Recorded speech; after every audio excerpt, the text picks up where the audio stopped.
தமிழக அரசின் விவசாய பயிர்க்கடன் ரத்து அறிவிப்புக்கு விவசாயிகள் வரவேற்பு தெரிவித்துள்ளனர்.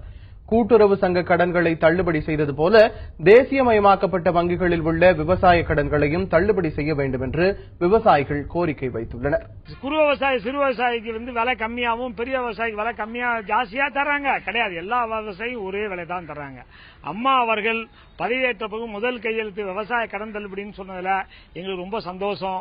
விவசாய சங்கத்துக்கெல்லாம் ரொம்ப சந்தோஷமா இருக்கும். ஆனா அதே சமயத்துல எல்லா விவசாயிக்கும் இந்த கடன் தள்ளுபடி பொருந்துமாறு இருக்க வேண்டும். ஒன்னு. ரெண்டாவது,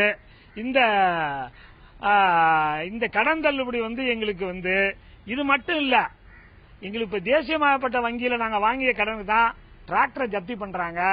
எங்க நகையெல்லாம் ஏலம் விடுறேங்கிறாங்க, நிலத்தெல்லாம் ஏலம் விடுறேங்கிறாங்க. அதனால தமிழக முதலமைச்சர் இதை மட்டும் இல்லாம கூட்டுறவு கடன்கள் மட்டும் இல்லாம தேசியமயக்கப்பட்ட வங்கியில் வாங்கிய விவசாயிகள் வாங்கிய அனைத்து கடனும் தள்ளுபடி பெறுவதற்கு நடவடிக்கை எடுத்து விவசாயியை காப்பாற்ற வேண்டும்.